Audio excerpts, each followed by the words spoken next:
The bitter winter wind screamed across the frozen peaks, carving terrible ice sculptures from lonely pines and jagged stone. Gideon pulled his fur collar tighter and squinted through the swirling snow, searching for any living soul. His mule carried the last of his supplies and his own dark memories, heavier than any physical burden ever could. He had lost his wife and boy to fever 3 years past, and now spoke only to the wilderness. The mountains gave no answer, just the endless white silence that mirrored the emptiness inside his hollow chest. A distant wolf howl cut the stillness, but beneath it, Gideon heard something else, a thin, ragged human cry. He followed the sound through a narrow gorge, where the snow lay deep and treacherous as frozen time itself. Then he saw the glow of a dying fire under a rock overhang, and a shape too small for a grown man. It was a girl, maybe 12 winters old, her cheeks hollow, her eyes burning with the fierce fire of defiance.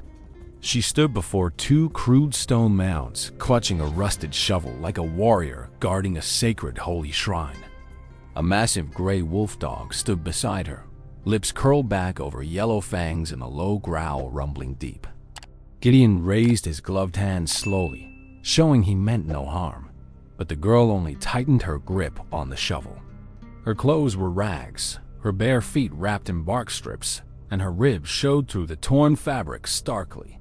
She had been here a long time, defending those graves from the hungry wolves and the merciless frozen elements. Gideon spoke gently, his voice a rough whisper unused to softness, asking her name and offering warm dried meat. She did not answer, only stared through him as if he were another ghost come to desecrate the dead. The wolf dog lunged, but the girl raised a bony hand, and the beast settled back with a whimper of obedience. Gideon saw then the deep loyalty between this child and the animal, a covenant sealed in starvation and snow. He made camp 30 paces away, watching her throughout the freezing night while the wind sang sorrowful ancient laments.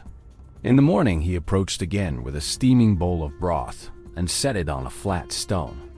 The girl did not move, but her eyes flicked to the broth with a hunger more profound than mere moral emptiness. Gideon retreated to his fire, and when he looked back, the bowl was empty and the girl watched him.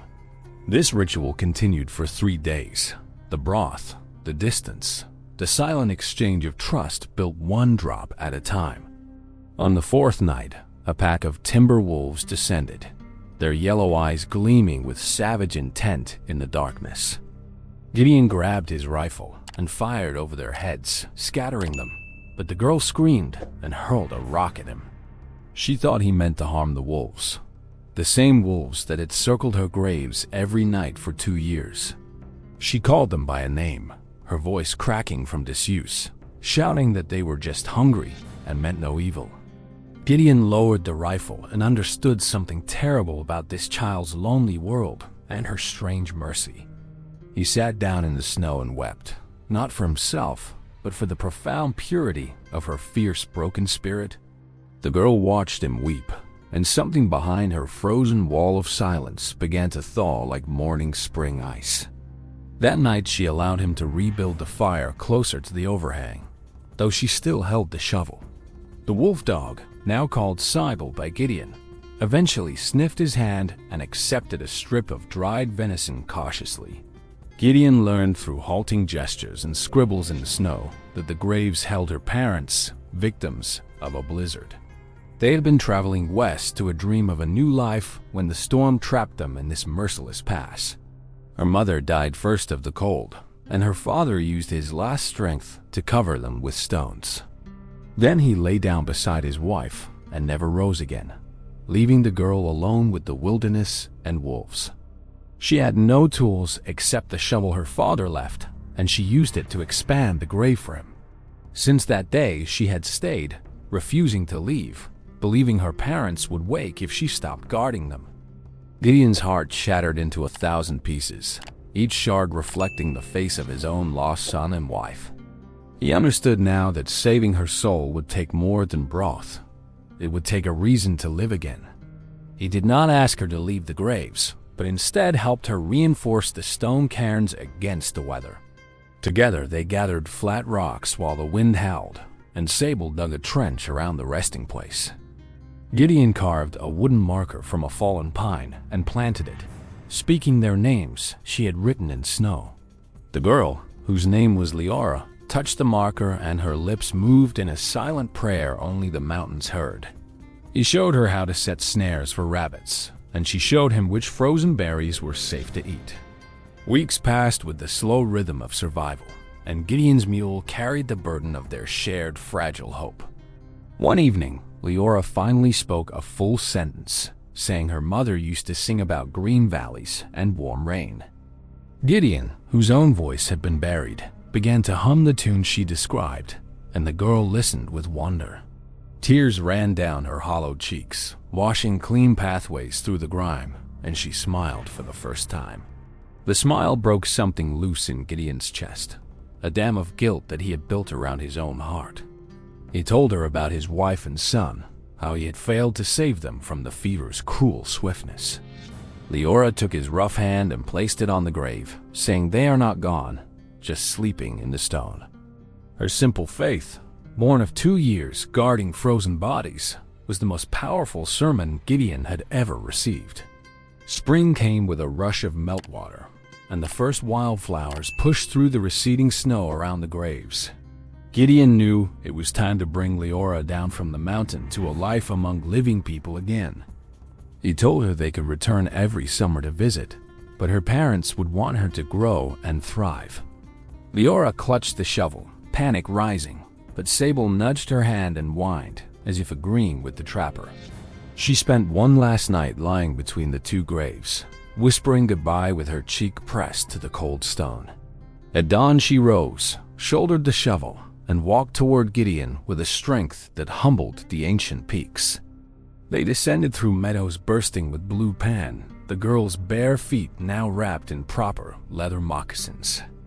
Gideon taught her the names of every bird and stream, and her voice returned like a mountain brook in thaw. She asked endless questions, hungry for all the knowledge she had missed during her long, silent, frozen vigil above. When they reached Gideon's cabin in the valley, Leora immediately planted wildflower seeds around the porch to honor her parents. The old trapper added a new room to the cabin, and Sable claimed a spot by the hearth permanently. Leora grew strong, her cheeks filling, her laughter ringing through the timber like the music of a silver bell. Gideon taught her to shoot, to track, and to read from a tattered Bible his own mother had left him. On the anniversary of their descent, they made the pilgrimage back to the high pass with a pack mule loaded. Leora placed fresh wildflowers on the graves and spoke aloud to her parents, telling them all she had learned. She introduced Gideon formally, calling him the father god sent from the blizzard, and he wept without any shame.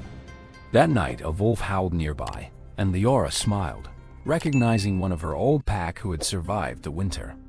She whispered a blessing to the beast, thanking it for guarding her parents when no human soul would ever venture there. They descended again, but this time the mountain held no sorrow, only the sacred memory of love and devotion. Back at the cabin, Leora carved a small wooden figurine of a wolf and placed it on the mantel. Gideon carved one of a little girl with a shovel, and they set them side by side for eternity. As the years rolled on, Leora became a healer, using mountain herbs to mend the sick in the nearest settlement. She never forgot the graves, visiting each spring and autumn with Gideon, growing older and slower, but always faithful. When Gideon's time finally came, he passed peacefully in his sleep with Leora holding his weathered and gentle hand. She buried him beside her parents up in the high pass, with Sable's stone marking the loyal dog's final rest. She planted a pine sapling on his grave that grew tall and straight, visible from the valley far below. Leora lived a long life, telling the story of the starving girl and the trapper to her own grandchildren. She taught them that devotion survives long after the pulse of life fades, and love bridges heaven and earth. The shovel she had clutched hung above her hearth, a reminder that the greatest wealth is loyalty beyond death. Travelers still speak of the 3 graves on the peak, guarded by the ghost of a gray wolf dog. And some say on winter nights, you can hear a girl humming a mother song carried by the wind. So ends the legend of the child who guarded frozen graves, and the man who taught her to live again. Thank you for witnessing this mountain tale of devotion and rescue from West Old Stories Official today, dear viewer. If this story moved your heart, please subscribe to West Old Stories Official and like this video right now. Tell us your thoughts in the comments below and share this legend with someone who needs true hope.